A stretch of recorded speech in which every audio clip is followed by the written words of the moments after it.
Welcome again, anyway, everyone. It's me, Nick Michalak, and the spectacular Steve Frazier. Hey, I apologize. I'm a little more hoarse than I normally am. Oh, God, it's been a day. It's been a day, okay. I'm at the very tail end of a cold, so my voice is even worse. I apologize. I know it's been like a year and a half, and y'all are like, when is this guy's vocal cord going to pop back into place? I have no idea. I'm sorry. Well, we're going into the desert here with John Rambo with Rambo 3. Not Rambo First Blood Part 3. No. Rambo 3. Rambo 3, right. We're getting all screwy now. Right. There was no Rambo 1. No. Well, Rambo 2 is actually Rambo. Never mind. Yes. Anyway, guys, so if you have your own copy of Rambo 3, you can get your subtitles turned on and your timestamp over to 0 to sync up with our commentary, and we'll give you a countdown to get going with that. So, enjoy, and in 3, 2, 1, play. We're watching the 4K edition. Oh, you got the fancy. Yes. We're starting out with our Studio Canal logo, so. Did you just get this? Oh, no, I've had it for a while. Oh, okay. And it's not part of a set, correct? It's a standalone... Yeah, I bought them individually. Okay. Do they make a set of 4K of, like, all of them? They did a steelbook set. Oh, nice. That's one that comes in, like, that foam slipcase kind of thing? Yeah. I love those. I think they put all of them in there. Even the most recent? I think they did it right after the 5th one hit disc.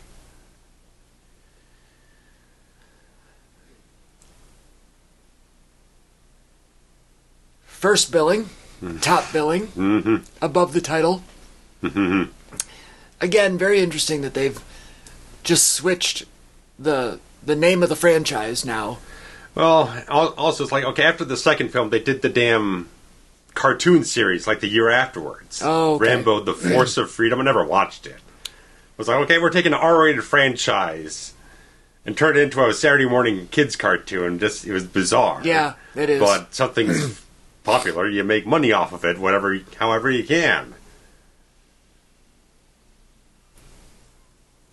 And I guess they'd probably just say the Rambo name is more Coca-Cola directly, I don't know. People know the name Rambo just as a pop culture thing, so we just make it Rambo. Right. Instead of fumbling around. So, we're actually already opening with the classic Stallone intercut montage-y. A little bit, yeah. Where there's just a little hint of, like, what's going on there? What is happening?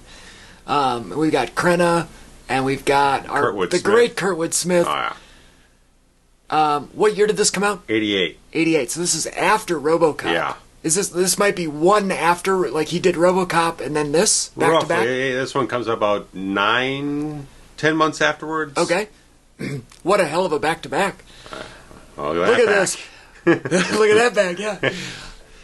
So it's posted online. This might be the most ridiculous Rambo, and he might be the most ridiculous looking in this one. Yeah, as posted online, it's like big hair, bigger muscles.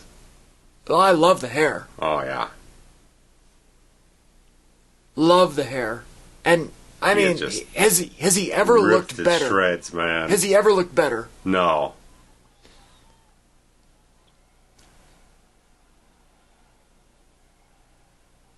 Oh, we got some sort of, like, Thailand cockfight going on here. Yeah. I got it.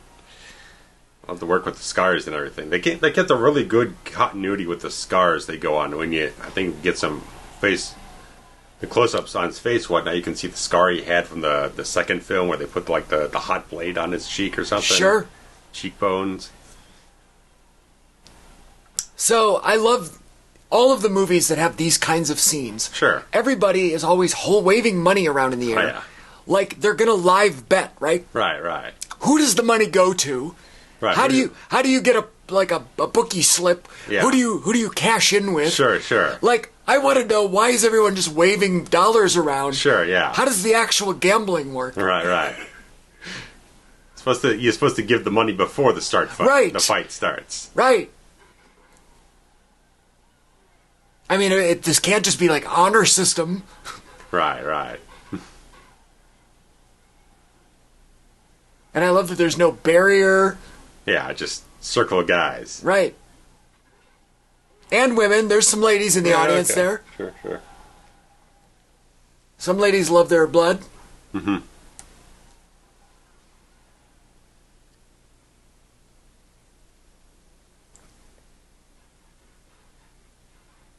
We got a nice little, like, Samoan guy here that he's kinda, yeah, taking on. Good. Some sort of islander. Pacific Islander feel, yeah. Could be Fiji. Mm-hmm. Could be related to Haku, the most dangerous man in the world. Oh, yeah. Oh, the old foot to the face. That can't feel good. I got kicked in the face once. That's not good. Accidentally, in a swimming pool. I got punched in the gut once. You don't want to know. It's like a vacuum right up your freaking diaphragm. I know. Yeah, the kid jump off the edge into the pool and tried to land on like a floaty or something, and in the process kicked me in the face, which resulted in a bloody nose in the pool, which is never a good thing. Yeah, party's over now. And I mean, at least I didn't shit the pool. Like, well, yeah. You know. The Axel Foley. Right. Part 2. Which there's going to be a part 4 now. Can't wait. To get everyone back.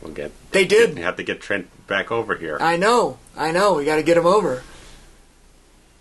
Even my boy Serge is in it. Serge. Anyway, we digress. It's kind of a... I mean, it's a very well coordinated stunt fight. Oh, yeah. Look at these. Very Jesus well Christ. Too. Oh, yeah. Yeah, agreed. When you were talking about continuity on the scarring... Yeah. Like, I always think of continuity on these edits. Like, when they're filming these scenes. Clearly, like, in some ways, you got to be super careful that the shots match up. Oh, yeah. But in other ways, you kind of don't. Like, because it's so quick that you could be like, well, nobody's really going to know. Yeah. Because I was reading, apparently the director, Peter MacDonald, actually shot this himself, all the handheld stuff himself. Oh, really? And it was the interesting thing in terms of the director and the cinematographer and stuff like that. Because they originally hired Russell Mulcahy, who had done Highlander. Now, how did he get that money? Everyone's still waving it around. Yeah. Sorry. But yeah, they originally hired Russell Mulcahy, who had done Highlander. But I guess they started production, and when they showed up in Thailand, and they were casting all like the army extras for the Russian army and stuff like that, or the case was, someone showed up, was like, you got a bunch of blonde-haired, blue-eyed, like male model type of guys, and he just had like a complete disagreement with the director, and he fired him, along with the cinematographer. And so Peter MacDonald he's a very celebrated like second unit director, camera operator. He had worked on Superman the movie, Empire Strikes Back, Excalibur, Labyrinth. He ended up doing second unit photography on Batman and Tango and Cash. So he stepped up to be the main director on the film, knowing that he at least had a long period of experience, but it's the first time he actually helmed the film himself. So this is his directorial debut? Yeah, out of happenstance. So it's like he was probably hired just as a second unit and he just stepped up. Got it. That's a lot of stairs. Mm-hmm. I was looking at IMDb. There's 4 uncredited cinematographers on this film. Weird. So there's a lot of problems going on. A lot of people not getting along.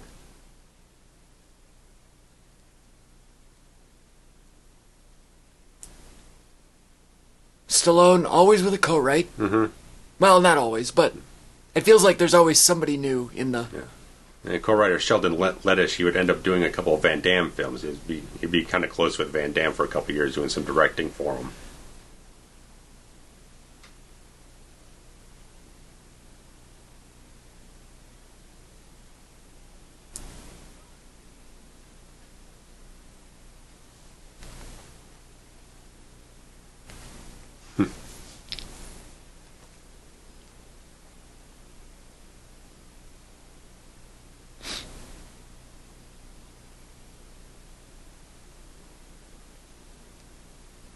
How crazy would it be to see, like, your old guy just randomly... CO,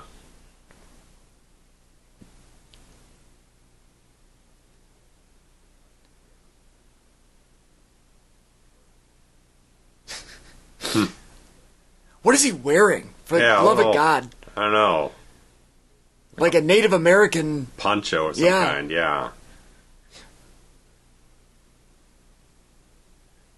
Is that how he wants to represent America? Hmm.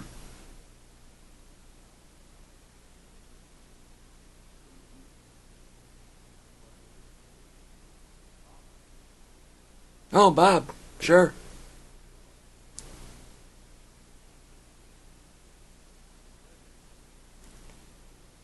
He really had a run, didn't he? Yeah. Kurtwood, yeah. Yeah. On and on and on, yeah.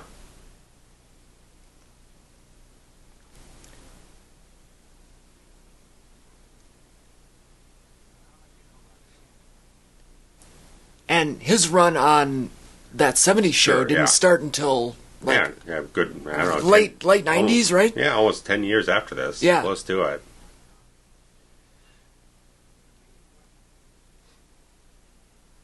I'm sure that's what most people recognize him from. Yeah, it's probably his most famous role. He would continue to do genre films in the 90s and everything. Fortress with Christopher Lambert and a few other things here and there. Star Trek stuff.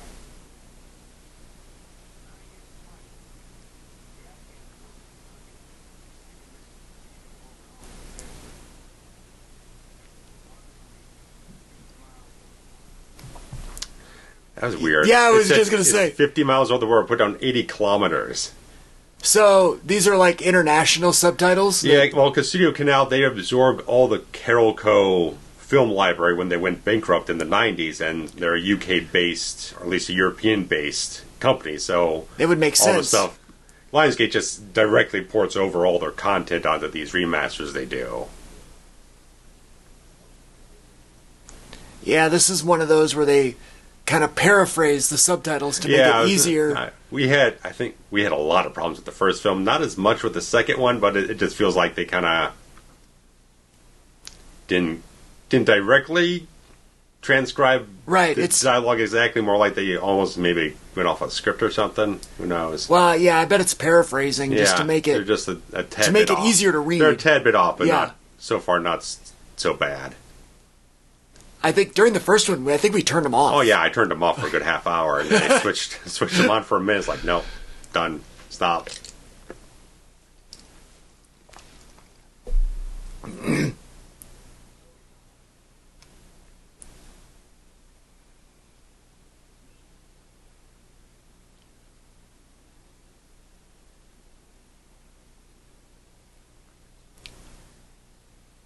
So I got the gist of what he was saying, but why do they need Rambo to go? I think Trotman was kind of like, he's the one who he trusts the most.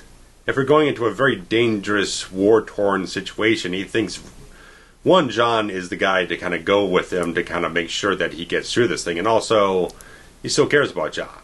Wants to check up on him, see where he's going. Always wants to, like, bring him, maybe not so much totally bring him back into military, but kind of bring him back home to a certain degree. Well, yeah, and here he's kind of saying, and you can take the boy out of the war, but you can't take the war out of the boy. Right. I mean, this scene's kind of like the only point where they touch on a real point of substance with the character in the film. There's your cheek burn. Yeah. Or scrape or whatever.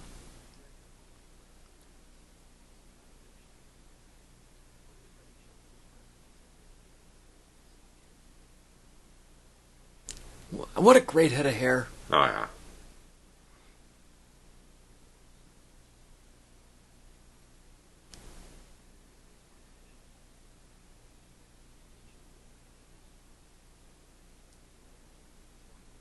Yeah, these subtitles are really bad.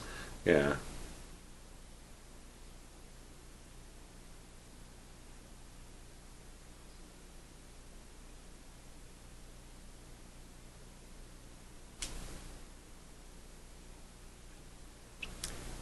These two are so good together. You feel that spark between them. Yeah, there's definitely a chemistry that they get the emotional context and everything of the characters.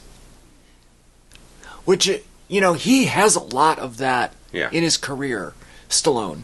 Mm-hmm. With Mickey in Rocky. Yeah. It was just a natural, like, You just believed that they loved each other. Yeah. Almost more than with Adrian in Rocky, in my opinion. Yeah, to a degree, yeah. I mean, look at that. Yeah, that's beautiful. Yeah. I mean, that shot can only happen once a day for about 5 minutes. Yeah.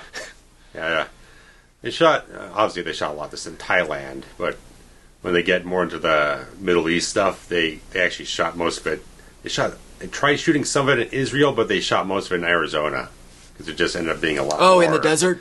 It would just, there's a lot more, there's way too many constrictions when they tried to go to Israel, and they just like, okay, we're just going to jump back over to Arizona and make it just a lot easier on us. Makes sense.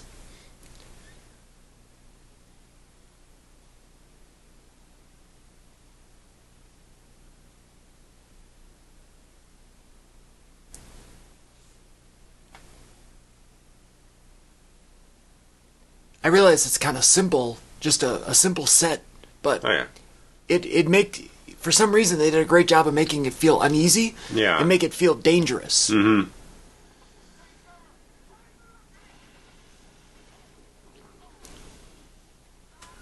I don't know if it's, the look on their faces or the music or the lighting or whatever, but, you're like, well, shit, what's out there?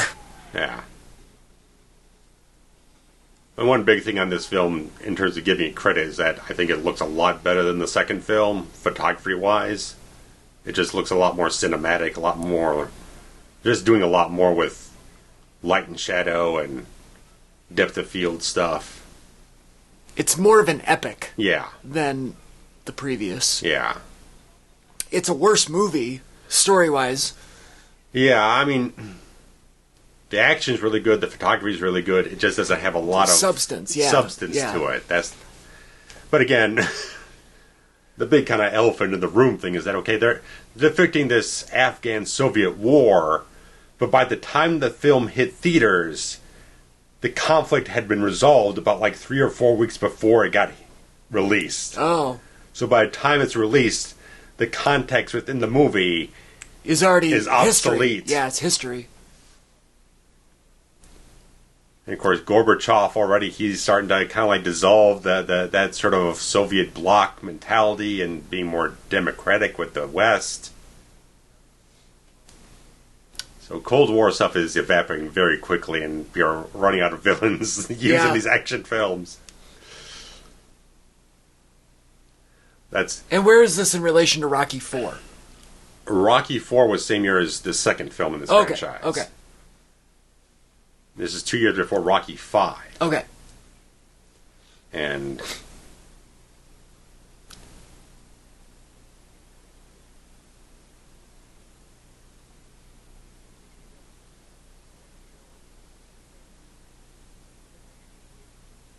it was the big thing, because, I mean, the second film was a huge fucking success. It was like $300 million worldwide. Right. This one grossed over $100 million less. Mainly in the United States, it grows about like $98 million less than the second film. Yeah, but it's still successful. Oh, yeah. It's that law of diminishing returns. Right. But as long as you're still positive, you have a justification to do another one. But they increased the budget from $25 million to $58 on this one. So they were like pouring it all in because they knew how big the second one was. And then like, we didn't...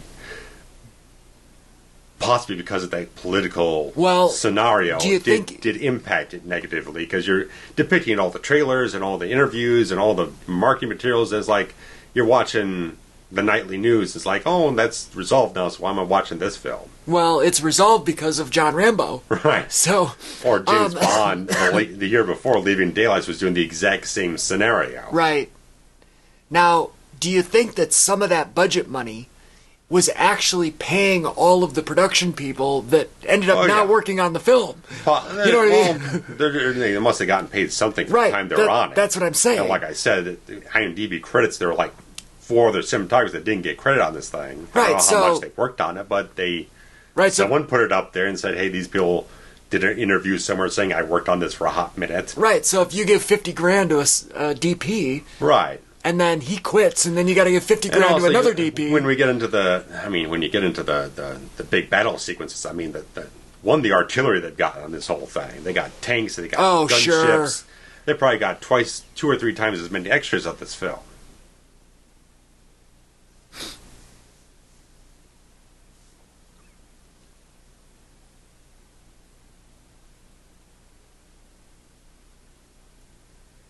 Yeah, the amount of people that you have to pay for just on set. Yeah. I mean, even scale like extras. Yeah. With the quantity. Yeah. It adds up real fast. Yeah, you're getting the 4 figures paying all those people. I mean, just for a single day. Right. Then you're watching, then weeks on end probably. Who knows?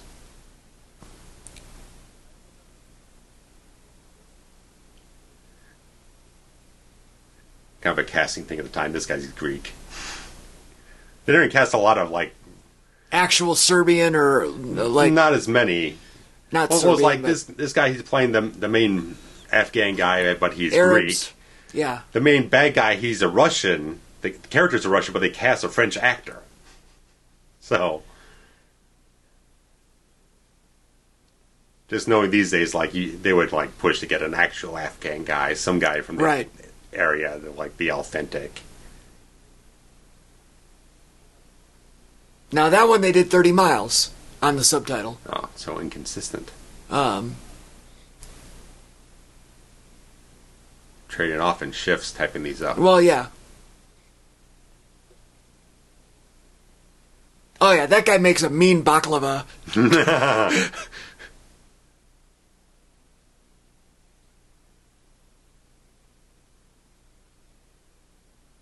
Turns blue. Yes.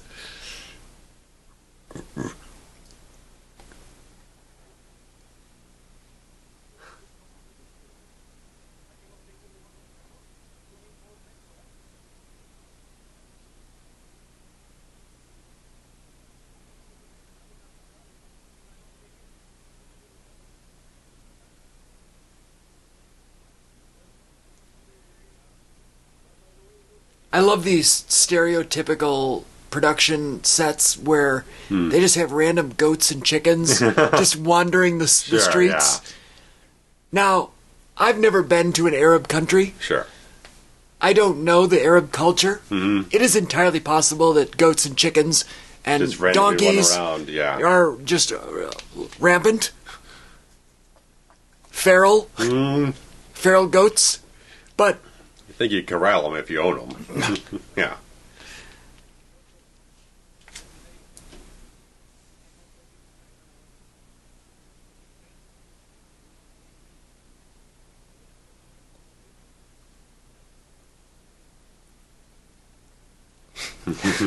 He's being left out, left for dead, cut loose. Yeah. It's like a sandcastle. Yeah. Look at this big bastard. Oh. Tell me he wasn't a pro wrestler somewhere. Oh, we do have a pro wrestler working on this film. Oh, we do? Terry Funk is one of the stunt guys. Oh, really? He worked on the stunts on this thing, because I was looking it up. He worked with Stallone all the way back to Paradise Alley, like 10 years before this. Wow. He worked on Over the Top. Well, as you know, Stallone is a first-class wrestling fan. Mm-hmm. And I imagine that any real wrestling fan recognizes the legacy that Terry Funk has provided, and holds him in the highest regard, and would be honored to work with him. Oh yeah. And Funk apparently also did work on stunts for Rocky V. So nice. And wasn't Stone who inducted Hogan into the Hall of Fame? Yes, that's too? correct. So I mean, yeah, he's all the way stretching that back for Rocky III. So yeah, he and Hogan are real tight.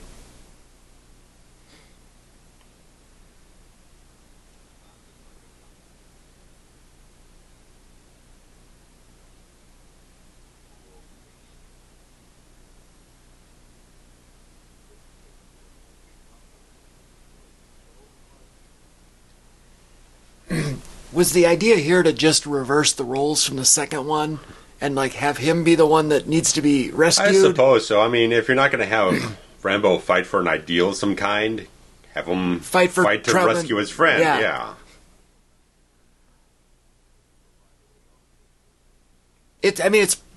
is so basic of storytelling. Yeah. But I mean, you spend 2 films building them up. You might as well do something more with it. Right. Well, it's like you build the heat on the finish so that you can get a return. Yeah. And, that's...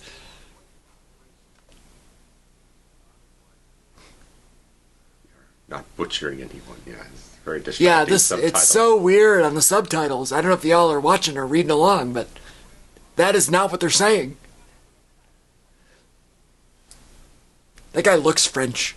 I was always thinking that's like, I could definitely see him with a French accent coming out. Just something about him. The demeanor or something. Yeah, he needs a beret and a baguette. A croissant. That's right. But he's good in this thing. I mean, he's got that. He's got that stern intensity to him.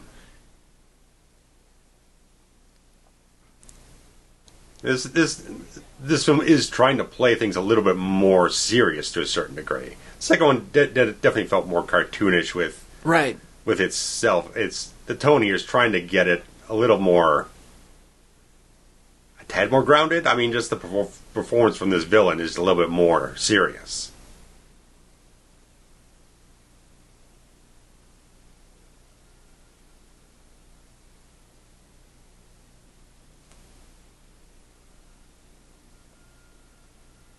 As you said before, if you got the scenery, it's hard to get it wrong. Yeah, exactly. I mean, I don't think this is Arizona, is it? I doubt this is Arizona. I don't feel like this is Arizona. This might have been part of the Israel stuff.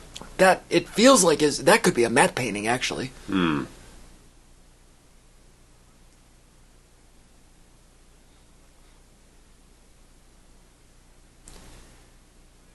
mean, Arizona's not that expansive. Well, of desolate land. I feel like it's a different color as well. You know what I mean? Like this is more gray and washed out. Mm-hmm. Maybe that's just my American idealism that says we're brighter and right. I don't know. I've actually never even been to Arizona, so I don't know.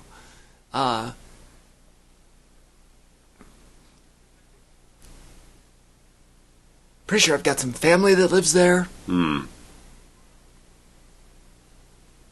But yeah, like I don't think our sand looks like that. Our yeah, I'm not sure. Our hills and mountains just doesn't feel that way.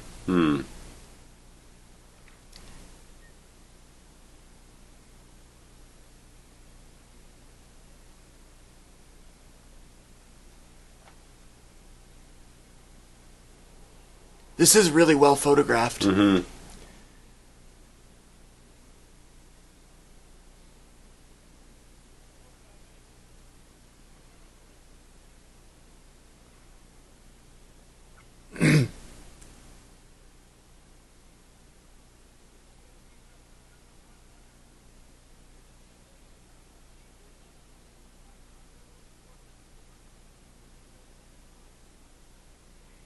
Whoopsie! Oh, gonna break a hoof there. Send him to the glue factory.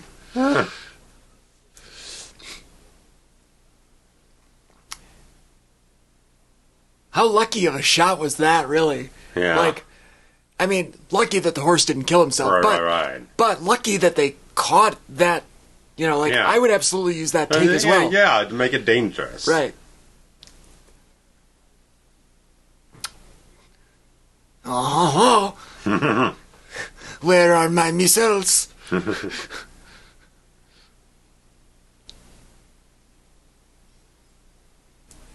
That's got to be a pro wrestler. He might not have been a famous one, but Terry might have called him up. Terry trained that guy for sure.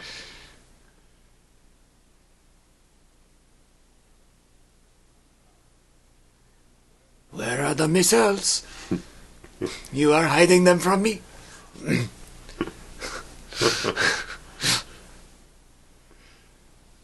Oh. He's got a little rigs in him here. Oh, yeah. Guy with some electroshock. Good makeup. Yeah. Anybody of note do effects on this? I didn't look it up. That gun is ridiculous. That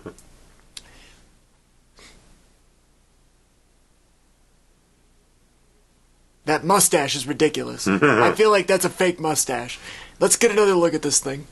Please.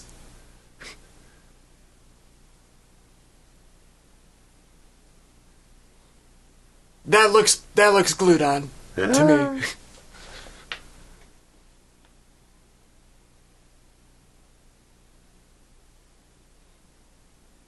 Who knows? He might be Italian. Yeah, well, maybe. But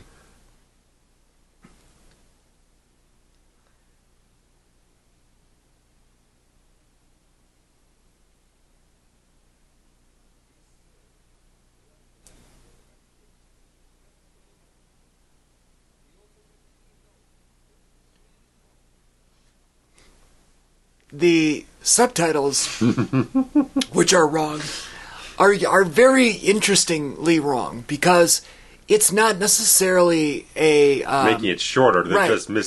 They're just picking a different word, random other words. Right. Yes. I could understand if it was a what do you call that, abridged. To yeah, sure. Like, he said 100 men live here, but the subtitle said 100 people live here. Yeah. You actually made it longer. Want me to turn these off? No, I'm fine. I'm just like I'm good. I just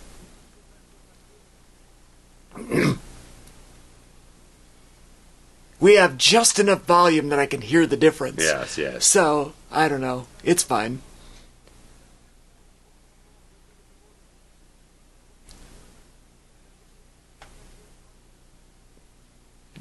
Do we think that the reason these Arabs wear that hat thing is really, like, is it just to keep their head out of the sun? Because it's got to be hot. Yeah. Right? Yes.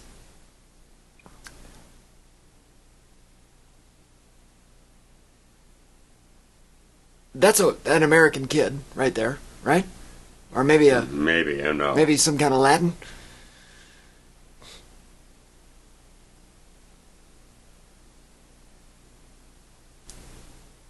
The old cave hospital, I love that. The prosthetic legs hanging on the right there. Jeez. In case you need one. Oh, they're hanging all across. Crutches, fake leg, fake foot, crutch, lantern, fake foot. Take your pick. It's like a carnival game. I love that they have the fake foot right in the middle of the shot there. Yeah.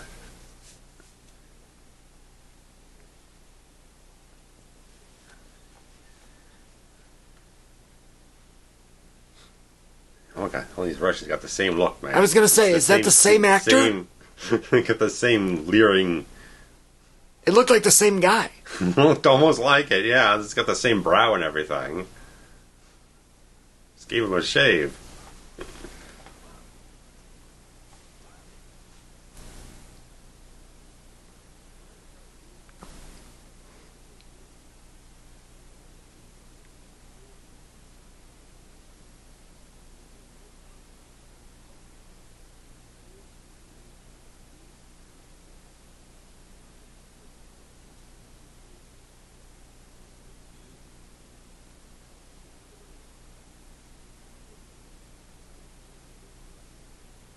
Oh, the dirty water. Huh.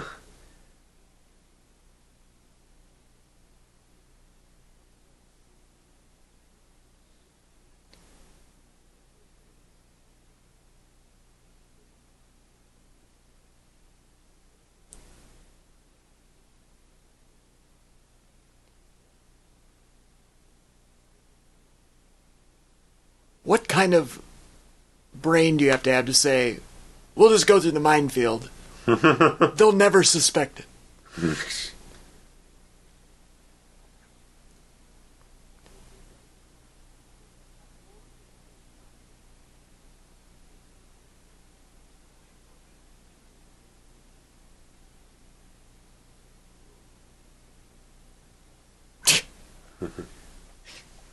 You will die.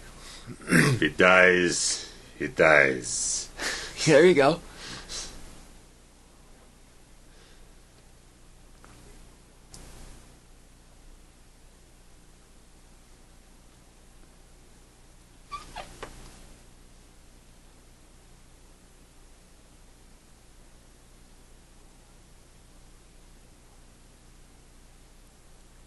I just don't know why they wear this thing on their head that would be so warm.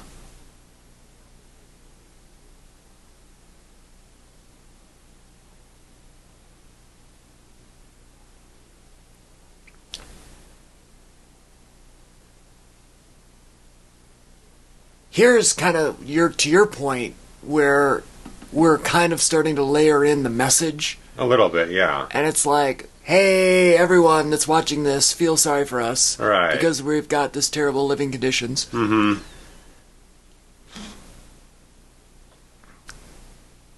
But like you said, you know, the conflict was over. Yeah, by the time this saw anyone's eyes. But then again, how many people really knew it was even going on to begin with? So that, you know, yeah, maybe it's just too young for us to really have a context. Just good storytelling and not, or maybe not good storytelling, but it's just storytelling. And only a fraction of the audience might actually be aware of the historical context, and therefore it doesn't really matter, you know? Right.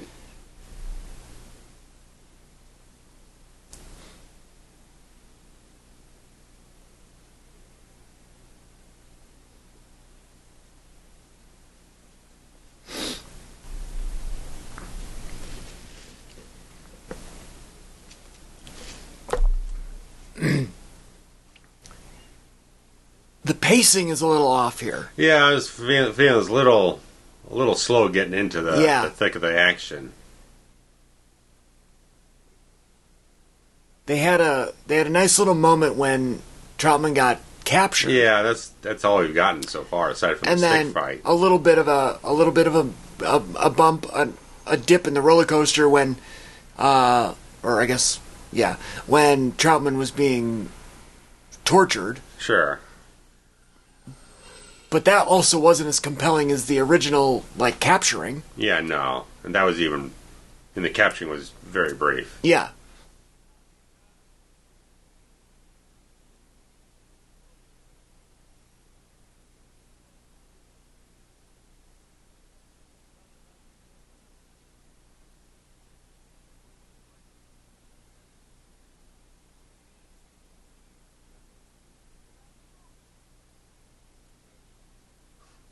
There we go.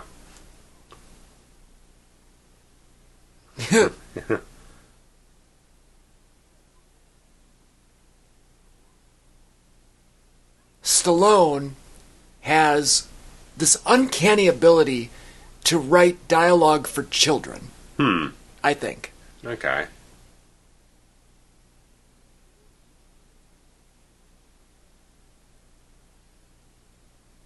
Nice, bigger now. Well, yeah. I mean, everything is bigger. Fuck. He probably weighs 3 pounds.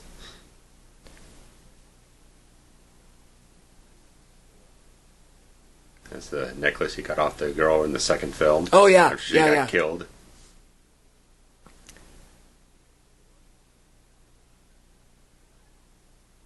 So it's nice little touches like that. It's like someone's paying attention. Yeah, I don't think that they completely dismissed the second one. No, I'm just saying it's like there's certain other franchise that don't give a shit. They're not going to take the time to even acknowledge anything. They're not going to take the extra time to do those little steps.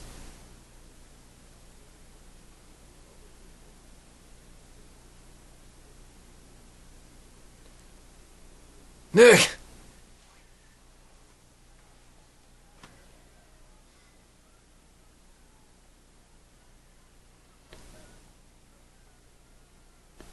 This looks like a fun game.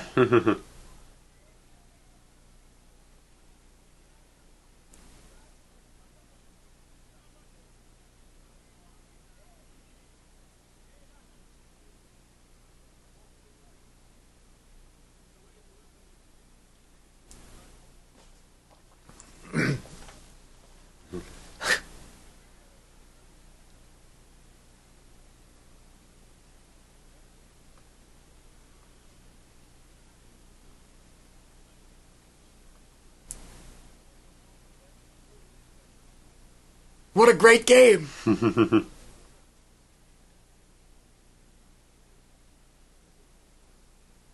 But the basic, I get they're trying to focus on character, trying to focus on story to a certain degree.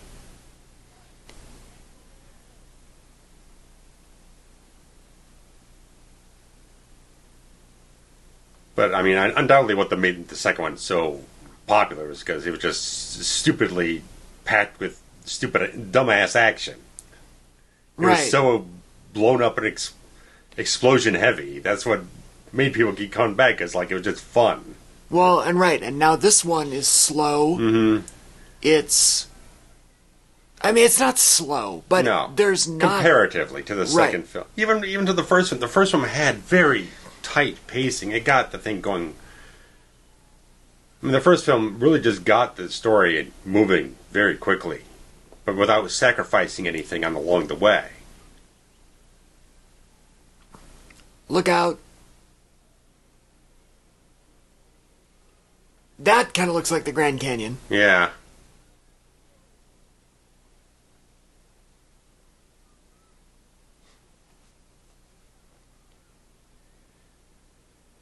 Yeah. Don't you think? That feels a lot more like Arizona. That felt like Arizona. I'm glad you said that, because now I'm on a mission to like figure out what's what. Alright, let's fight over the goat. Yeah, I would imagine they probably did a lot more of the action stuff in Arizona. Maybe did some more just regular stuff in Israel if they used it all that much.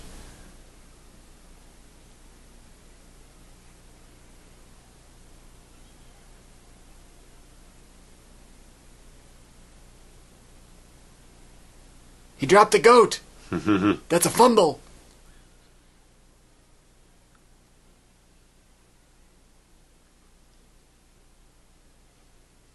Oh, horse trampling. Horse trampling. That's the Grand Canyon. Yeah. Who's got the goat? Is that a woman? They just dropped it again. Oh, yeah. Here, look at this shot. Look at that shot. Oh, my God. Oh, yeah. That looks like a stuffed animal. Not to say that they would use a real dead goat. God, no. Some sort of taxidermy situation, probably. Although that, in the scene where he picked it up, I imagine it had to be super lightweight. Oh, yeah. So I'm sure it was just a stuffed animal. I'm sure these gunships cost them a few $100,000. The choppers? Oh, yeah.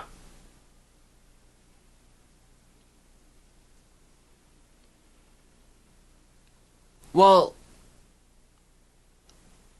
I always wonder, is it the actual vehicle and driver that you're paying the more for, or is it the ammunitions and the explosions? There's that too, yeah. And what if you don't get this right on a take and you have to redo it?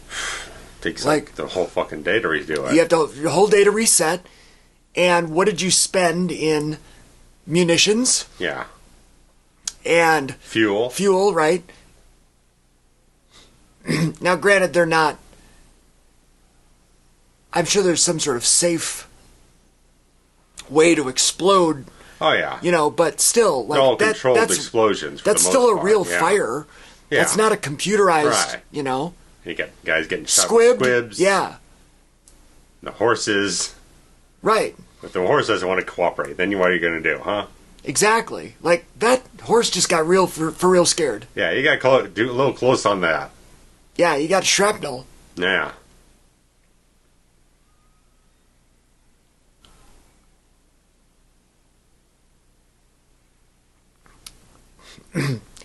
So this is the bad guys that have learned that he's coming. Yeah. And found out his whereabouts, and they're preemptive striking. Yeah. Okay. I was so taken aback by the goat game that I had forgotten the details.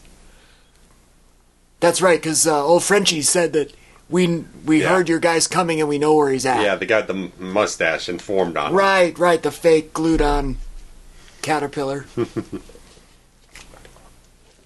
As bad as that one in Sleepaway Camp. The cop with the bad mustache. The cop with the bad mustache. Yeah.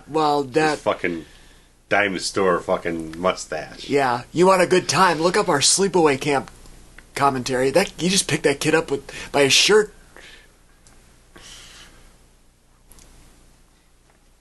Sleepaway camp was a fun one. Mm-hmm. Oh.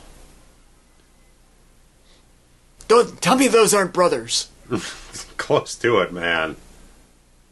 The French guy and the other French guy. Neither of which portraying Frenchmen.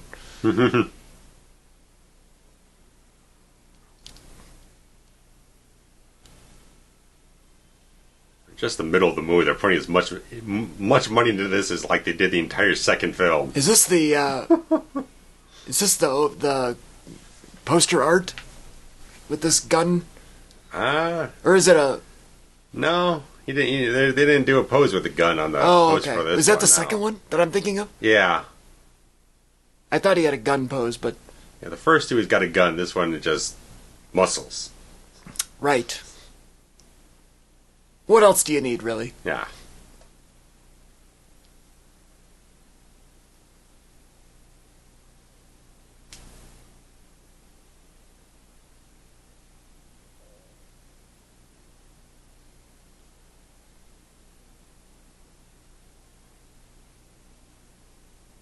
He got all of them except the one with the bad guy in it.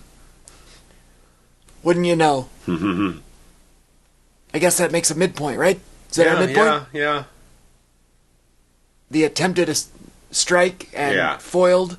Right. Well, definitely not foiled, because clearly this is the aftermath, but... This increased stakes. Right. And the bad guy got away. Right. So now he's got even more motivation. Yeah. Yeah, it's a good pivot. Yeah. I'm down. Creates more despair, and maybe some people second-guessing things. For those of you new here, we like to break down screenplay structure and tell you why things are not the greatest. Because there's a math formula to a screenplay.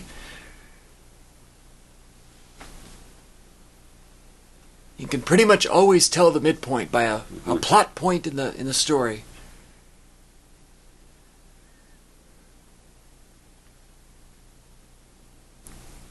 I don't know if it's actually... I mean, I guess it's pretty close right here, because this movie runs about 100 minutes, give or take, right? About 90 minutes, yeah. Oh, is it only 90? I think it's 90.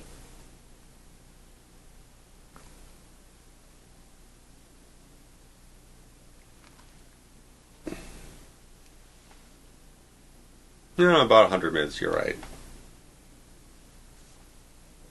A little longer than the last one. It feels longer. Yeah.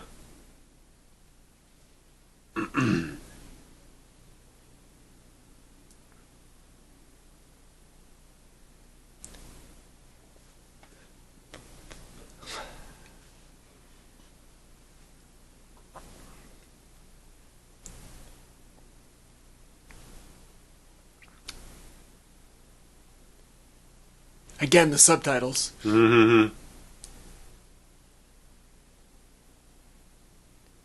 It was 3 words. It was the same 3 words in the wrong order.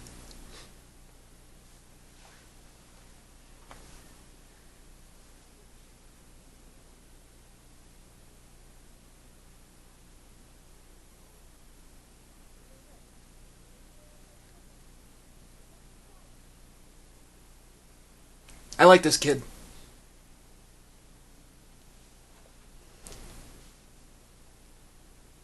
Rambo said go, and the subtitle said go away exclamation point. That's a very different message.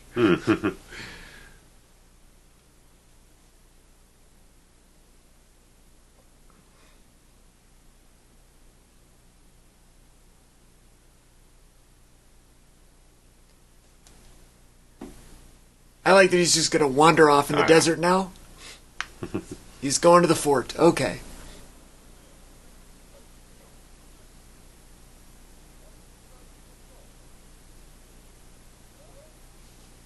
Like, this feels like a set or a soundstage or something.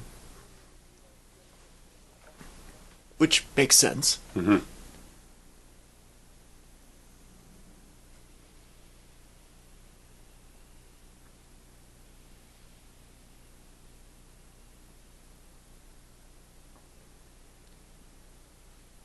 That's why I went to try to find the mines. Yeah, you got to dig them out, right?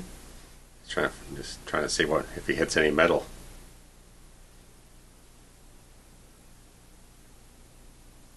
Like, that's awesome. Yeah.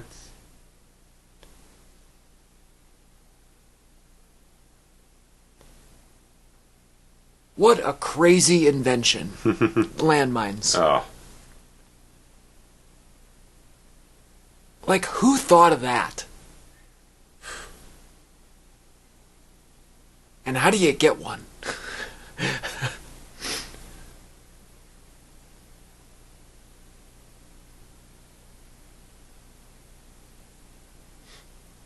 I mean, can you imagine if you could just buy one? Like, people would be blowing each other up all over the place. Oh, Christ.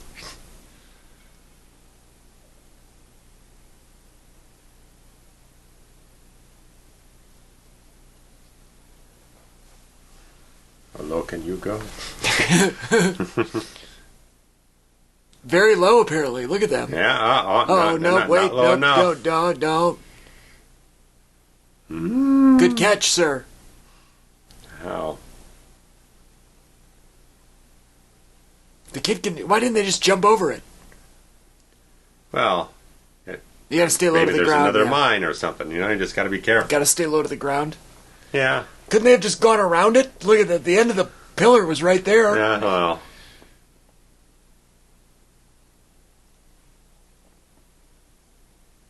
God, that knife, man. I was thinking the barbed wire. I'm just looking at the size of the fucking knife.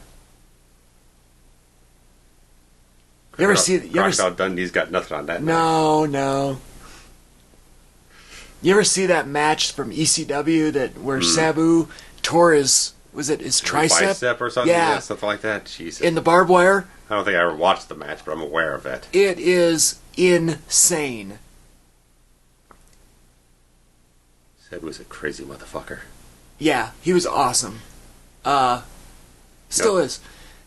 He used to carry a railroad spike in his boot in case like a promoter screwed him over or something. Right. And shit went wrong in the fucking ring. Also super glue to close all of his wounds. Oh yeah.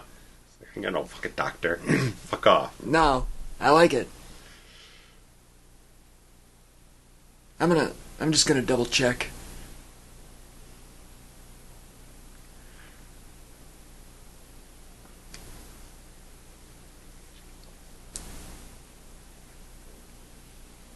It was actually against Terry Funk. Oh, well, there you go. That makes a hell of a lot of sense. Who else you going to get in a barbed wire match against Sabu? Of course, it's Terry Funk. Crazy begets crazy. It was from ECW 1997. Sabu, Terry Funk. If you're interested in this thing at all, it's cringeworthy and amazing. Highly recommended. I believe it's on... I mean, if you have Peacock, you can find it. But it's also on that ECW DVD that came out that was super popular from like 2005. I've got the Rise and Fall of ECW that's disc, the one. and I've got a bunch of the original ECW DVDs. I believe it's on the Rise and Fall of the ECW disc as a feature. Great DVD. Mm-hmm. Sorry, we digressed again. Yeah, sure. Here we go. There we go. More electrocution, sure. There we go. Cleans up the sinuses. Absolutely. No more Mr. Nice Guy. Yes.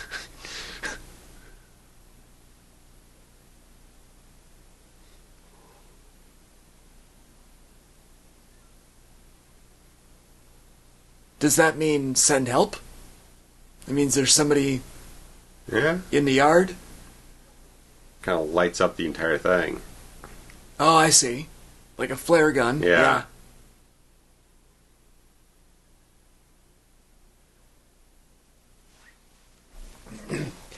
They shot those for 20 minutes off the Titanic and didn't do any good. Oh, well.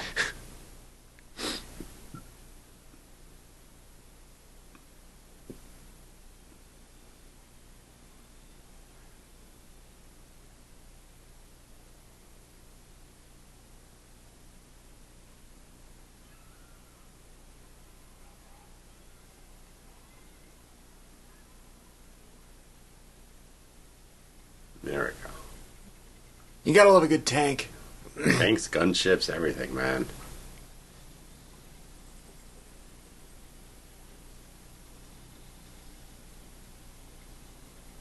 Now, what is he under?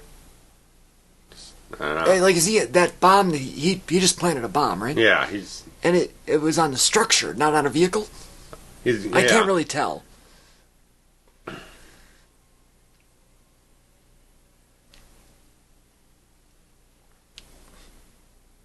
Oh, Jesus. Use them muscles. Like Max Cady in Cape Fear.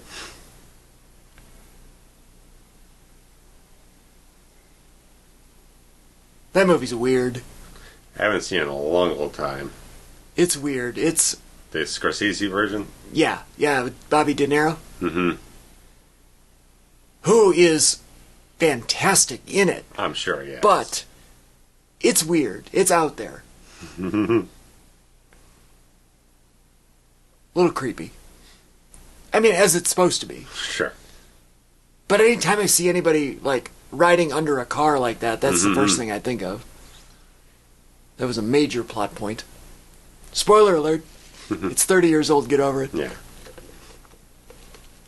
More than that. I think it came out in 90. Close to it, yeah. Maybe 91.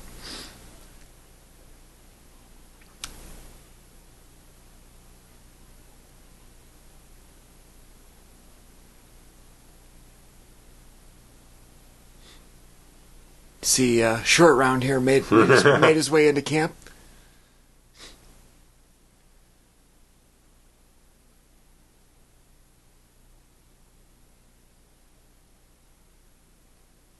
Whichever one of the 5 cinematographers shot this sequence, they did a hell of a job. It looks gorgeous. Could have been a combination. Who knows? I mean, look at that. That's beautiful with the lighting. Oh, yeah. The camera moved right up there. I wonder how much of that was the director saying, here's what I want, or if it was the DP saying, oh, let's try this shot and see if you like it. You know what I mean? But if you said that the director was also a cameraman, right? Yeah. Then he probably has that perspective. Oh yeah. Because Stallone had a quote or whatnot on Wikipedia about this whole thing. It's like, I guess he felt like the original director, he wasn't thinking far enough ahead in the process of developing and planning out the film and everything. So I think him and MacDonald worked better together. Clearly, because end up working again on Tango and Cash when he goes back to second unit. I haven't seen that movie in a minute. It's been a while. It's fun. It's worth discussion. Yeah, it's fun. It was fucking problems behind the scenes of that one, too.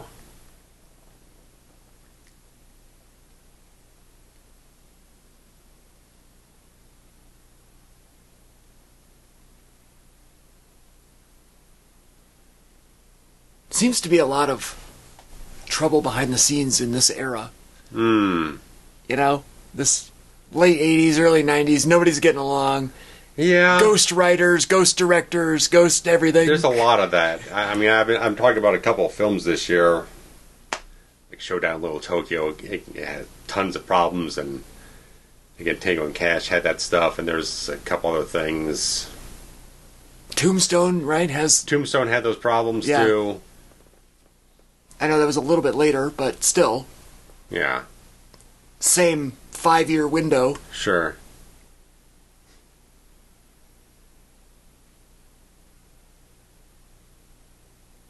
That fingernail is gross. God, what is this, an old cartoon? With the keys on the giant ring? It's like Pirates of the Caribbean, right? Yeah. With the dog holding the... Yeah.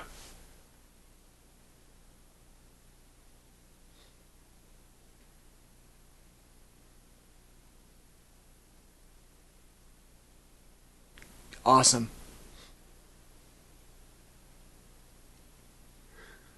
What? I'm baffled by these subtitles. Who paid who for this? Yeah. Oh.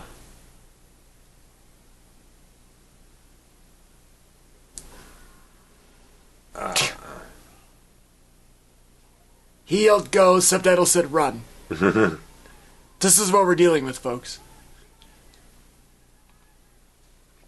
Maybe you're watching on, an American release. An old DVD or something. Old DVD, yeah, something. Hopefully it has better subbies than we got.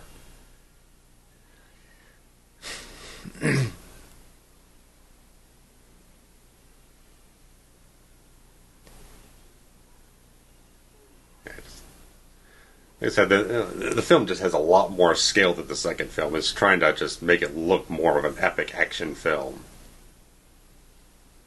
The second one looked a little artificial in some places. Yeah. This one's definitely trying to be real. Yeah. Like a more, visceral. Right. Yeah. That's a good stunt. Yeah. Let's see how many stunt people are in the Well, yeah, credits. I was going to say, long list. It's funny how there's a scene, the guy blows up the walkway and the two guys fall down. Everybody at home's going, oh my God. And I go, how many times did they try to, have to shoot that? And how many stunt people got hurt on that? And I just look at things so much differently, I guess. Oh no. Oh. Oof. That looked close. Oh, he got something. They're going to nail right through him or something. Nailed them both.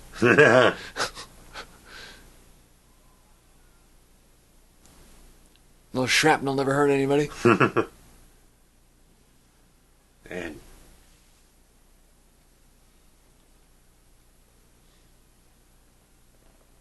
Hero guys are having a time on this one, man. Can you imagine? Half the budget is spent on TNT. Right. And also, let's think about the fact that you have to have a fire marshal on the set. Yeah, yeah. Maybe more than one. That guy's getting paid all day long. Oh, yeah. To make sure that, everything is safe. No one's going kablooey. Think about the insurance, the permits. Oh, God. I mean, that's why it cost $58 million. Right. I mean... Which is a big budget for, 88. Oh, yeah. All right. Not until James Cameron's like, I'm going to spend $100 million on a film. Now it's like, you're all just amateurs now. I'm going to look up an inflation calculator now. Go for it. I bet it's at least double. All right. So. It's at least 100. Now. So I just did a Google search for inflation calculator. Yeah. You can find this too. If in 1988 I purchased an item for 58, 000, 000, 58 million. Yes. Then in 2022, it'd be 145 million. Jesus fucking Christ. In today's dollars, 2022 dollars. Man, that's way bigger higher than I thought it would have been. I thought. Usually I think it's like double. It's like, well, it's maybe like 80% more. We're pushing triple. Fucking Christ. 1988 was a long time ago, pal. That's a long, long time. And our economy's in the dumps. So sure, yeah. $145 million budget if it were made today. God now, damn. In today's dollars, they would take that and put it all into the computer. Well, they'd also find someplace to give them a major tax break, too. Right, exactly. Maybe they find some fucking product placement. Sure. Yeah, there's no Coca-Cola or Ford in this one. There's not much there, no. Not in the desert. Although there was Coca-Cola at the very beginning. I was going to say, there was one board, but they ain't going to pay that much for it. No. So I'm going to have to be driving around in a truck with it on the side. Look at this. This is unbelievable. Oh, yeah. I mean, the money is on the screen, man.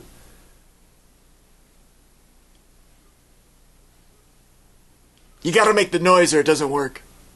Look at all this fire. Oh, yeah. Think of all the fire people that are on the set. Going around relighting the little fires here and there as they blow out.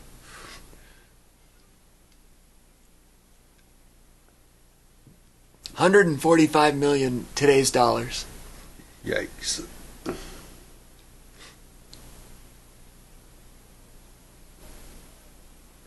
But as you kind of alluded to, it's like a lot of films don't do this volume of practical stuff anymore. Right.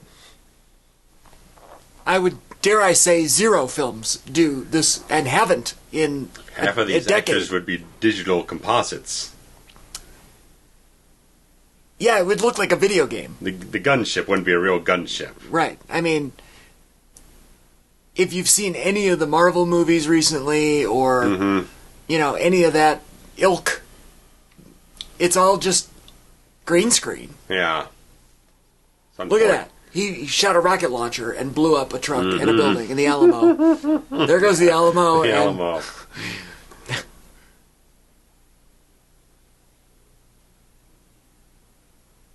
Oh, here we go. Let's get 8 guys to push the truck over. Braun Strowman here. Yeah.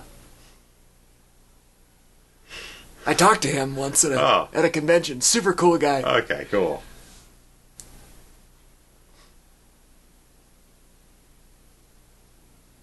And I'm big as a house. Oh, yeah. No doubt. They're always bigger in person, man. You had no clue.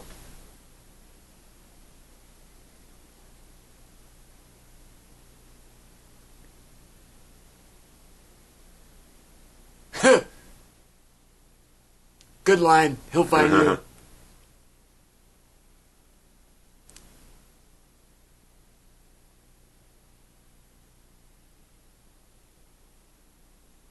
There you go.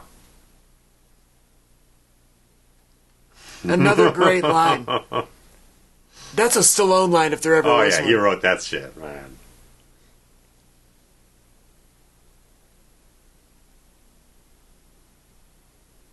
Yeah, kid took one in the leg. You got to be careful there. Bleed out.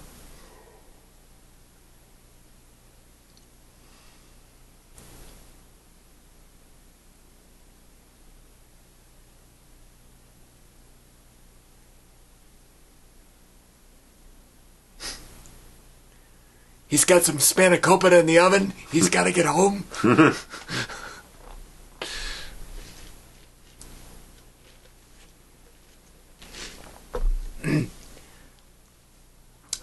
I got a friend that, well, he's Italian, but he and I went to a Greek restaurant, like a real Greek restaurant. And, the Greek coffee, and it's similar to like the Italian coffee. It's in a little espresso cup, and it's as strong as you could ever imagine, which is why they only give you a teacup's worth or a little espresso shot. Oh my God, so good. I'm just trying to double check the cast. The guy I think is Greek. I think it was the other guy, the guy with the head wrap. Oh, he's talking all the political stuff. I at see. The camp. I think it was him. I'm trying to match up the noses. They all look the same. Well, I won't tell anybody who said that. Yeah. I think our guy in this scene is one of these guys here. I don't know. Oh. Mossad? Oh, well, yeah, that's fine. I was just going based on your intel. I wasn't necessarily believing that. I got confused. You're right, because now that you say that... Because he's, on IMDb, he's higher billed than the other guys, but this guy's got a lot more screen time than the other dude did. This guy's a major character. The other guys... It definitely looks like the other guy. Spyros Fokas. Oh, that's... Yeah. Yeah. Yeah, he's the Saganaki massacre of this... Yeah. Oh. Yeah, here we go. Oh my God. Yeah. Oh my sweet Jesus. Or did the makeup effects. Doing a good job of it. Oof. Ready to throw up. Well, you gotta get it out. Yeah. But now what? He's gonna cauterize it. Oh God, this hurts worse than the last. Well, there's gonna be some shit here, man.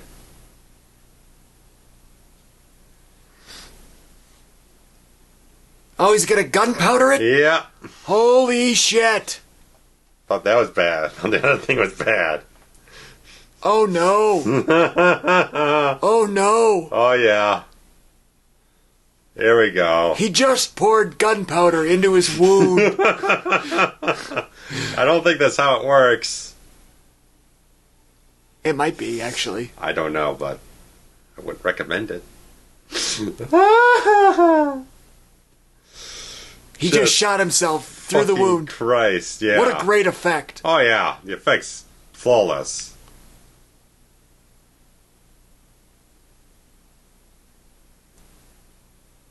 That is unbelievable. Yeah.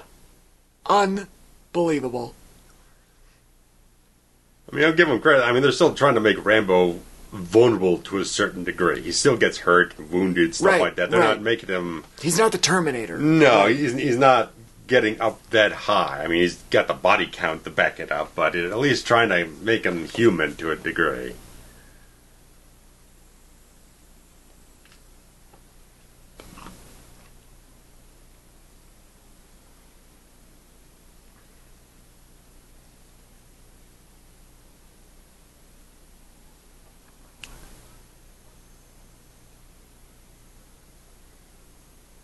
This guy really just spends a lot of time... Just sneering. Sneering, yeah.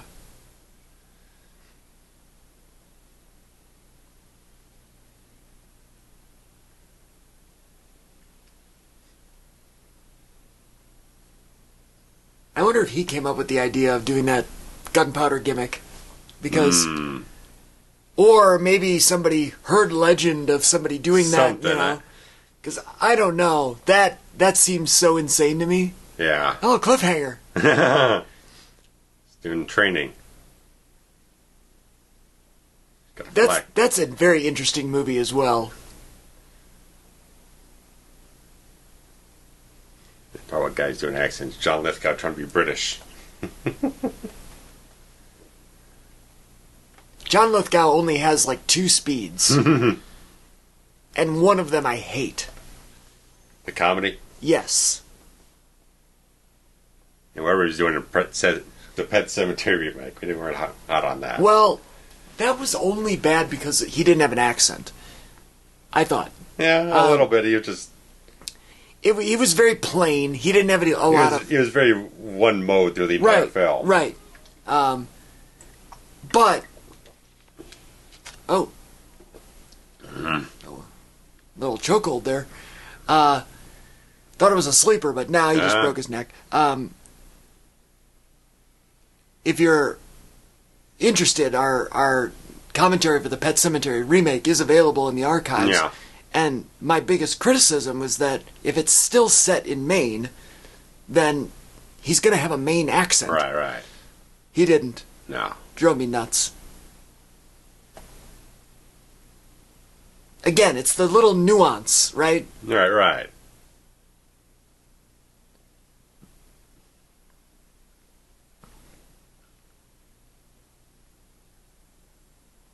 You put over the nuance in the detailing here of, with the necklace. Yeah. Like that's a smart. Yeah. They turned it into a plot point because he gave it to the kid. Yeah. After the kid rudely asked if he could have it. Sure. Oh, a little Three Stooges action there. Sound effects and the. You missed the peak. He could have set him on fire. There's a clothesline. Hogan taught him that one. Oh, yeah. Or maybe Funk offset.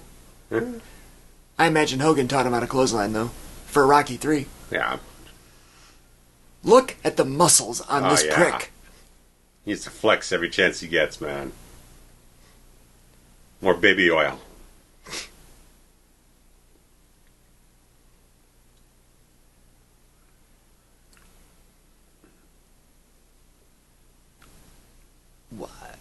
I can't get over the iconic look of Rambo. Right. Because this is literally Rocky Balboa with longer hair and a headband. Right. I was looking back over stuff for Last Blood. It's like, man, he doesn't look the part with the short hair. It's not right. Until he puts the bandana. And he's got a freaking cowboy hat. It's like, that's not Rambo. It doesn't look like Rambo. This is the 5th film. The 5th film, yeah. Now, the 5th film, I've maintained, is a decent movie, but it was written not as a Rambo film. Right. It's just a grade-up action movie that they happen to stick the character of Rambo in the role. That's and then the same just thing I said at the time, too. Called it a Rambo movie. Right. Had his name be, Tim Smith. Sure. And had the same story. Right. With, Tom Cruise or... Someone, yeah. Yeah. Statham or something. Statham, right. Yeah. It would have worked just as well. Yeah.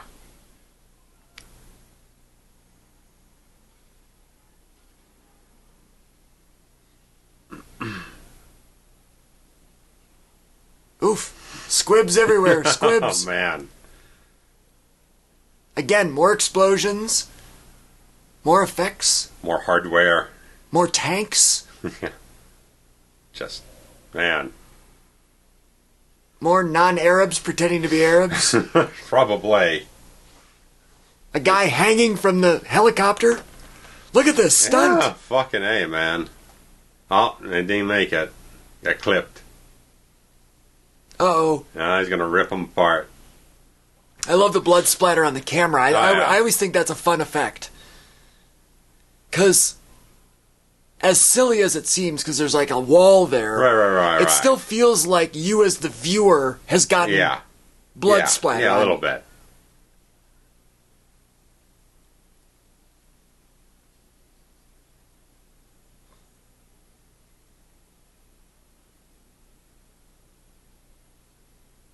Let's see if it explodes before it hits the ground, like in every car movie.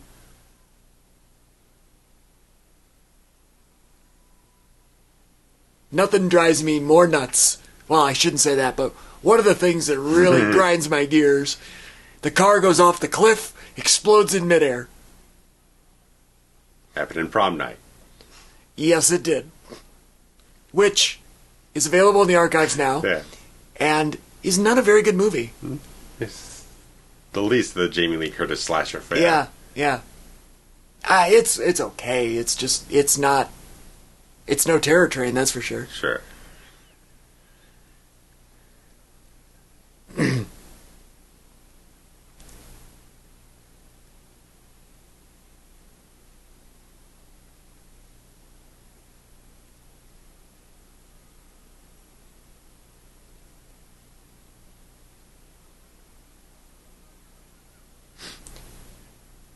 Now, one could argue... So let's talk screenplay for a minute. Sure. So, the objective was to rescue Troutman and get him out of there. Yes. The objective has been accomplished. Right. So, in a way, you could say that the second act is over, we're in the third act. Yeah. However, one of the things that you need to end the movie is resolution of the opposition. Right. You need all the resolutions, right? Yes. And at this point, the opposition has not yet been resolved. Right. So, they're still hunting you. So, in that case, we are still in the second act and not yet in the third act, Yeah, in my opinion. Yeah. Yes, we are. Even though the objective has been complete, Right. all the boxes are not checked yet. We're not home free yet. So, just throwing that out there, since we like to put it into that kind of point of view. If you've made it this far, thank you. Yeah. I'm always interested how many people actually listen all the way through to the commentaries. And we very much appreciate you. Yeah. Drop us a line in the comments to say, hey, I listened. Mm-hmm. We love it. We love interacting with you, good or bad. Yes. Tell us that we're full of shit. We don't care. We just love that you listened, and we will gladly listen to your take. Mm-hmm. If you've got a good one, let's debate. I love it. Crank up the bow and arrow. Yeah, man. It's Rambo season. Look at that tip. That's what she said.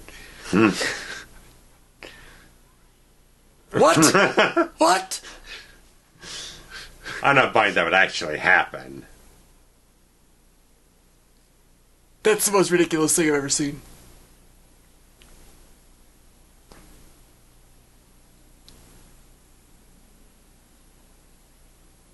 Uh-oh. Now, how did he drop that with, as Marissa Tomei would say, dead-on balls accuracy?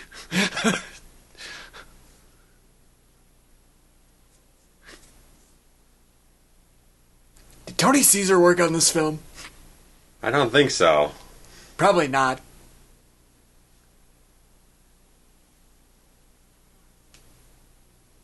I just saw that he was part of a, he did a convention recently with a bunch of Elm Street folks.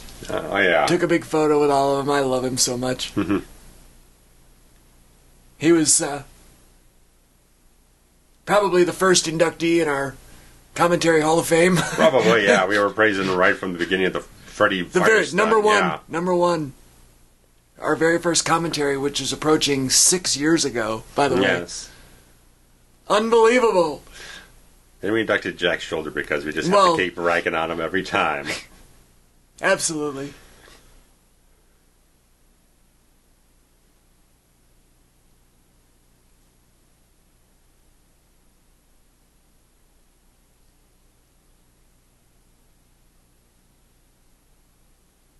So many great close-ups. Mm-hmm. Usually of eyes. Yeah.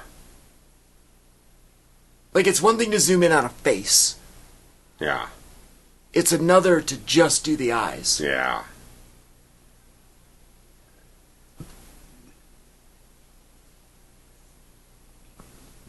There we go. There we go. That's the parodied line. Yeah, that's a Rambo line. A Stallone line. Yeah, just, that was parodied like hell after this. Surely he wasn't the first person to say that. I don't know. You know what I mean?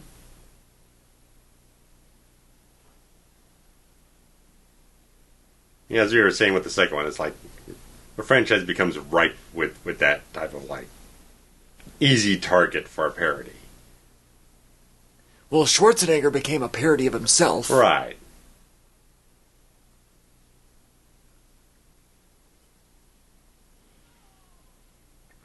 Was it, I'm always fascinated by, you know, the idea of the first time something's done in a movie, or Sure. the time that everyone recognizes as the first. I think I brought it up, it might have been the Terminator, actually, where they fire the missile launcher the wrong way. Okay. I think it was Terminator. I don't remember. Beverly Hills Cop 2 with Billy. It could have been Billy. Rosewood, yeah. I know that we talked about it there, but I want to say that there was an action sequence where somebody fired it the wrong way. And I brought it up in the commentary and said, like, I wonder when the first time that was done on film. Like, it's such a common storytelling device. Okay. Is that what has he got, a flaming arrow? Or is it just the light from the... Yeah. Oh, okay, I see. But yeah, I mean, look. Maybe it's one of the explosioning ones, yeah. Oh, Yeah. it turns blue. Yeah, yeah. Just look at all look at the angles, the lighting they're doing. I mean, he's holding the gun sideways like a gangster. Yeah, saying, I mean, just look the painterly lighting they've got going on, the angles they're working with. I mean, this is a big ass production, man. They can't seem to get anything but his face. Right. Well, he was never in a moving helicopter. He just sat. No, he's not.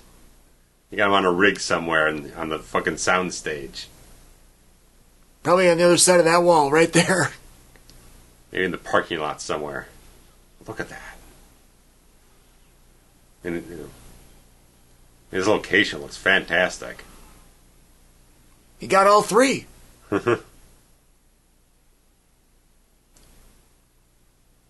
Look at this shot. Yeah, just out of control, man. It looks so good. The wide shot is so much better than the close-up. Oh, yeah.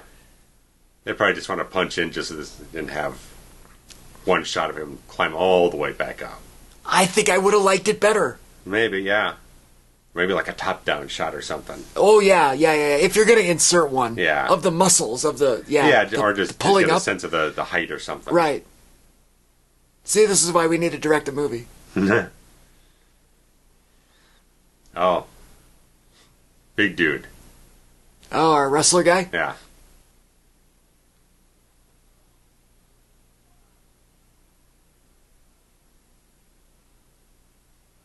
This is actually kind of James Bondian. A tad, yeah. You know, he's like the henchman. Yeah. It's exotic location. Mm-hmm.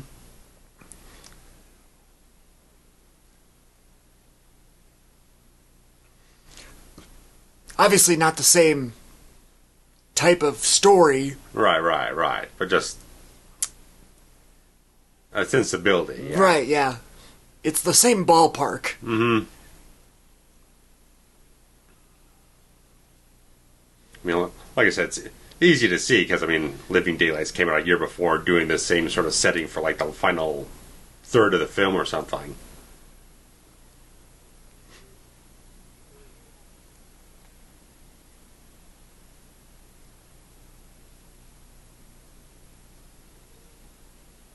He's a colonel in the army. He can't make that shot? Well, maybe not with a machine gun. Maybe he had a rifle. That looks like Arizona. Uh-oh.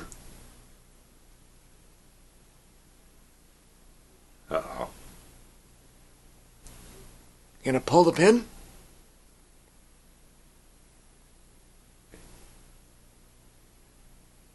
You can't tell me Terry Funk didn't choreograph this sequence, man. Bear hugs and back body drops. Maybe not that shot, but... He learned that one from Swayze in Roadhouse. Wow. Oh, yeah. Tony Caesar. Maybe. Would have been proud of it. Look at those shells. Oh, yeah. Big old grenade launcher. They almost look like those old canisters you had to keep your film in back in the 80s. Yeah. I can't get over the wound. Jeez, look how shredded he is, man. Damn it. It's like no body fat.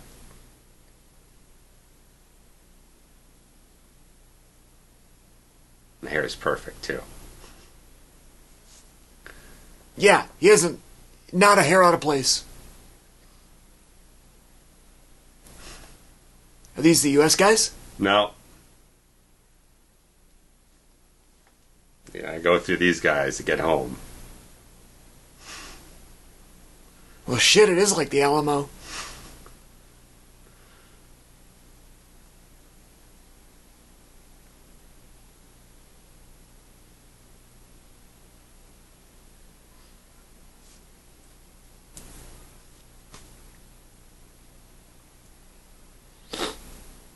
Every time they do the close-up of him in the chopper, I just laugh.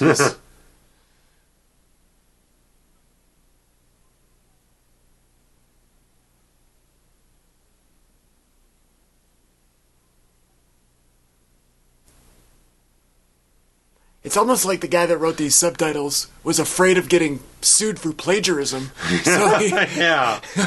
so Paraphrasing everything. He just paraphrased the shit out of everything. Even when it's one word, he changed it.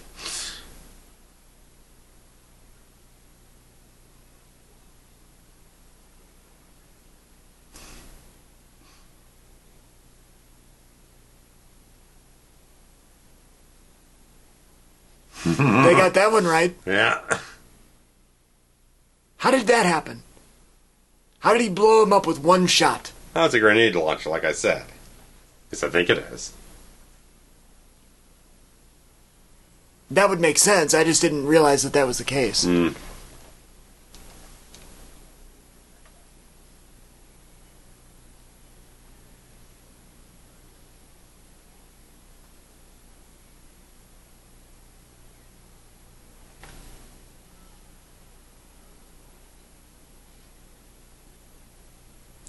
How many of them canisters does he have? Not that many. It looked like 2, and he's already used them both.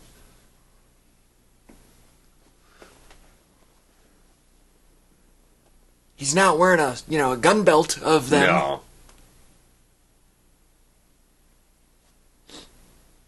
Yeah, lots of eyes. Good looking eyes, though.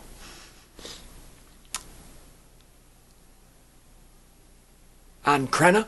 And all of them. Oh, yeah. Crenna's got some, like, sky blue eyes. Yeah.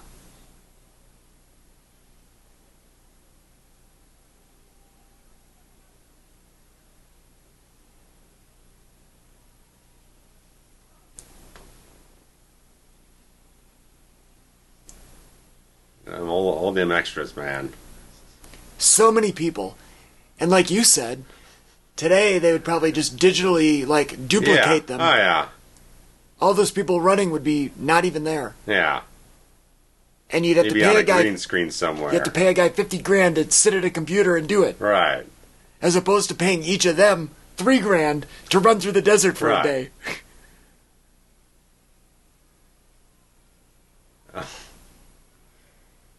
You don't need insurance on a guy sitting at a computer. Well. So maybe who's smarter after all? I don't know. What makes a better movie? Well, I'm with you on that. That horse just did a dance. I need the ASPCA no horses were harmed in the making of this. Because if it's not there, I'm going to assume that some were harmed.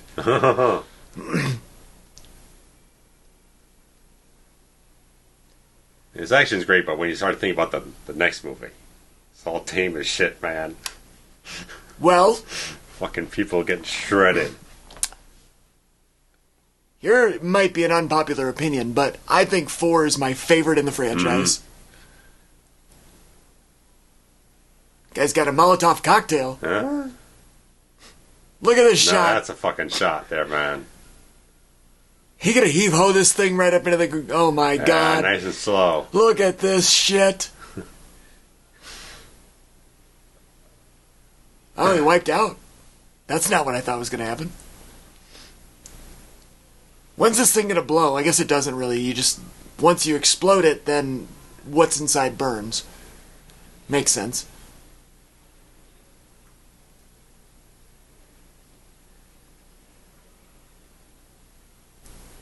Oh, not gonna fall for the banana in the template.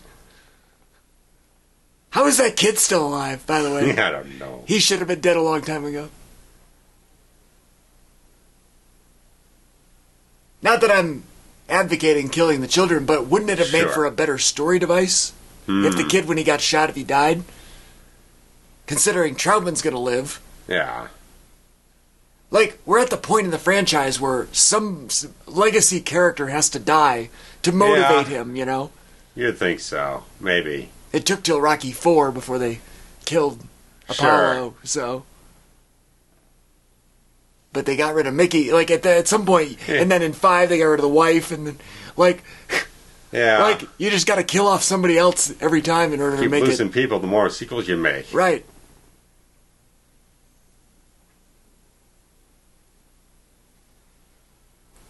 The Crenna getting in on the action there.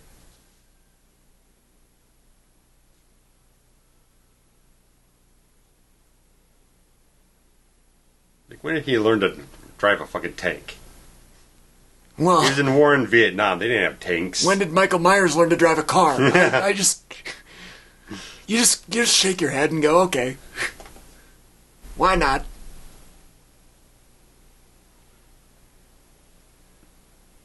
Damn. Tank versus gunship.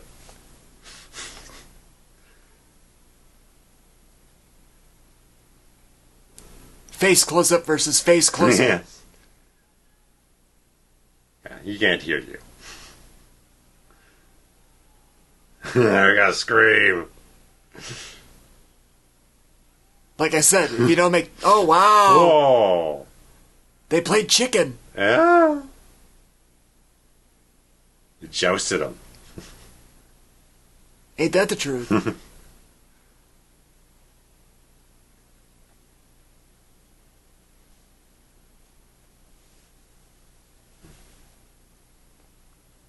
That kid's like older than us, by the way.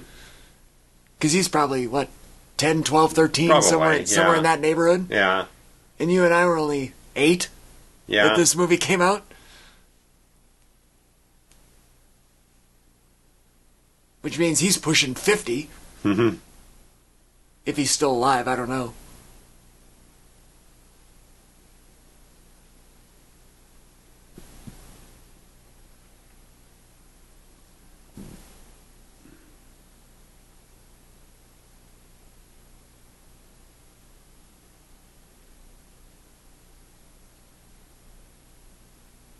now we have resolution of our opposition. Yeah.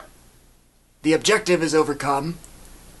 Hair's all fluffy now. We are now in the third act of the movie. Officially.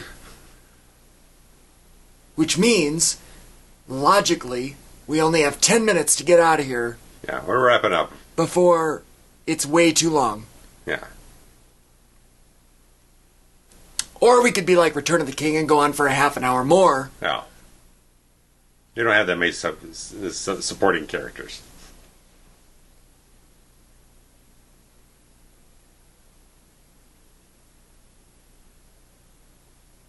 Well, that's a telling and interesting thing, because in the plot of the next movie, he actually did stay in Thailand, right? He stays in Thailand, yes. But there was a there was a cut piece of this scene where after they start driving off the Jeep, Rambo decides he's going to turn back and stay with these people in Afghanistan. Oh, I see.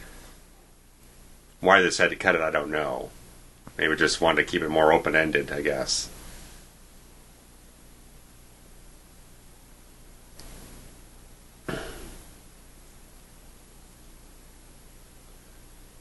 Because I guess Stallone, they were ideas batting around throughout the 90s, and he never really... Oh, for another one? Yeah, it just whatever it was, it just never...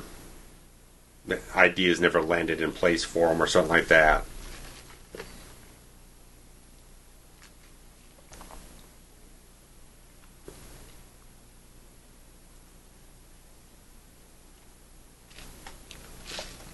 A dedication.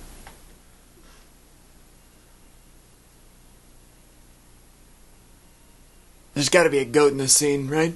Somewhere? Maybe? No?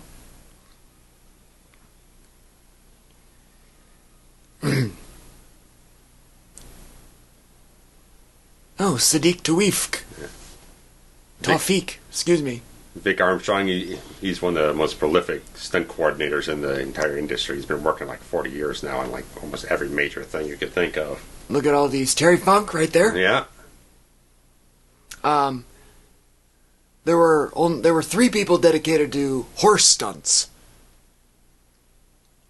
Good. What is this song? Yeah, another cheesy end credits one. There we go. Subtitle credits. Oh, subtitling giving themselves their own credit. Boo! Boo. 0 stars, would not recommend. Strong disagree. I do love the end credits ballad that appeared in every movie. So you have to check the credits who's doing this one. I don't recognize it, but no. We also don't have the volume up very loud. No, don't want to get copyright zinged, claim. Get zinged. Maybe it's Bill Medley or something. Could be. Yeah, it's sounds like him or Joe Cocker or one of that type of voice. Yeah. Could be Medley.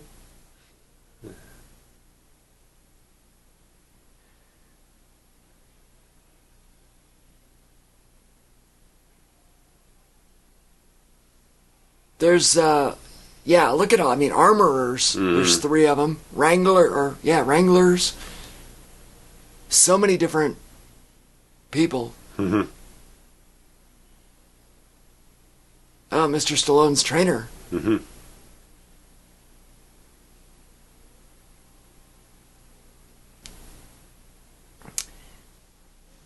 Yeah, overall, not as good of a story. Yeah. It just feels so... I don't know, we're just... Not to say that Americans didn't understand the Thailand Bruce Wayne. Oh, wow. Hairstyling by Bruce Wayne. Wow. I feel like the conflict in Vietnam was very... relatable. Very public. Relatable, right. Yeah. In the second one, it was... Again, it was more about the spectacle. And also, like we were saying on it, is like a lot of the stuff coming up in that is like it was very topical at the time, bringing more light back into like the POW situation, all that type of stuff. Right. But those were also American issues. Yes. This is a completely foreign issue between two groups of people that, let's face it, Americans probably didn't care one way or the other.